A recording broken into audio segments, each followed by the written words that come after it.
Students, once again you are most welcome in my online tutorial. This is for class 7, subject English grammar. Today we will see topic noun functions, and this is part 1. Altogether my lecture number is 23rd. Okay students, noun functions यानी कि noun के कार्य हम देखेंगे. So first of all recall what is noun. Noun is the name of person, place, thing or animal. It could be ideas or feelings also. Okay. और noun naming word is called noun. ये सब आपने पिछले कक्षाओं में पढ़ा है, कई बार हम लोग पढ़े हैं. आज विशेषकर हम देखेंगे noun function. Noun के क्या क्या function है. Before that, let's once again recall a parts of speech. You know about parts of speech. So words in English grammar is divided into 8 parts according to their work they do in a sentence. Each part is known as part of speech and they are noun, pronoun, adjective, verb, adverb, preposition, conjunction and interjection. So today we will see noun. Already you have seen about a noun, its signs, and about adjective also. Today let's see about noun function. So students, if you have bought your new books, Grammar Gear, please open your books, chapter 2, noun functions. Warm up में दिया हुआ है rearrange these groups of words to make meaningful sentences. rearrange करना है, jumble words में लिखा हुआ है, मैंने इसको rearrange कर दिया है फुल सेंटेंस के रूप में. जैसे ए कारपेंटर मेक्स फर्नीचर, आपके बुक में जंबल दिया हुआ है, मैंने इसे सुधारा है. A carpenter makes furniture. I called a carpenter to make furniture. I gave some nails to the carpenter. Some good furniture was made by the carpenter. तो इसमें हमको ये देखना है कि नाउन के क्या क्या कार्य हैं. नाउन किस तरह यूज, इस सेंटेंस में देखिए जो कारपेंटर है ये सब्जेक्ट के रूप में यूज़ हुआ है. नाउन कारपेंटर नाउन है, इसमें सब्जेक्ट के रूप में यूज़ हुआ है. जबकि सेकंड सेंटेंस में देखिए यहाँ भी कारपेंटर है. I called a carpenter to make furniture. इसमें जो कारपेंटर है डायरेक्ट ऑब्जेक्ट के रूप में यूज़ हुआ है. थर्ड में देखिए I gave some nails to the carpenter. यहाँ भी कारपेंटर है लेकिन कारपेंटर नाउन जो है इनडायरेक्ट ऑब्जेक्ट के रूप में यूज़ हुआ है. फोर्थ सेंटेंस में देखिएगा some good furniture was made by the carpenter. यहाँ भी कारपेंटर है जो नाउन है लेकिन ये ऑब्जेक्ट ऑफ द प्रेपोजिशन है. बाय इसमें ऑब्जेक्ट है, इसका ऑब्जेक्ट ऑफ द प्रेपोजिशन के रूप में कारपेंटर जो नाउन है. तो इस तरह हम देख रहे हैं कि नाउन सेंटेंस में अलग अलग इसका पोजीशन है.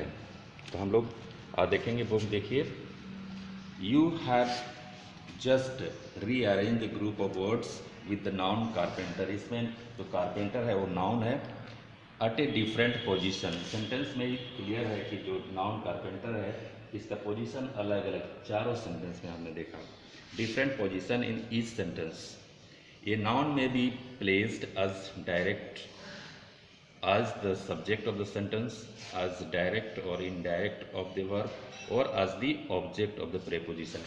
यहाँ पर आइए तो noun it may be used as the noun को हम यूज़ कर सकते हैं subject of the sentence. Sentence में एक सब्जेक्ट के रूप में भी. उसके बाद we can use it as direct object of the verb.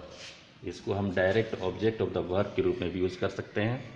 तीसरा indirect object of the verb, indirect object के रूप में भी यूज़ कर सकते हैं.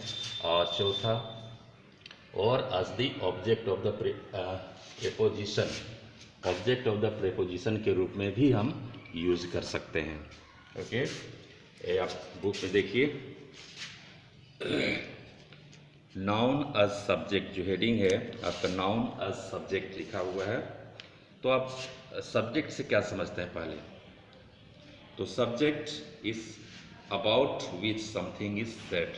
ठीक है, सब्जेक्ट क्या है जिसके बारे में कुछ भी कहा जाए.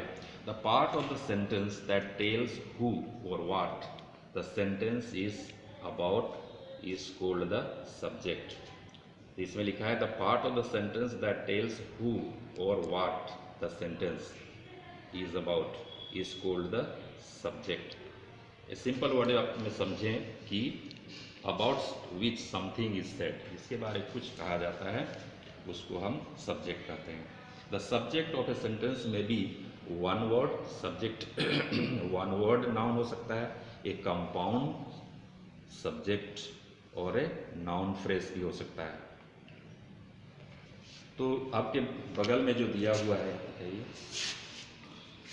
नाउन फ्रेज दिया है उसको समझिए पहले। Noun phrase is a group of words that acts as noun in a sentence.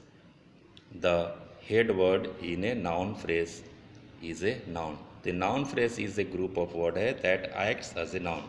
और नीचे है कंपाउंड सब्जेक्ट, समझिए is made up of two और मोर सब्जेक्ट्स। ये बना है दो या दो से अधिक सब्जेक्ट के द्वारा, joined by a coordinating conjunction, जो कंजंक्शन से जुड़ा होता है।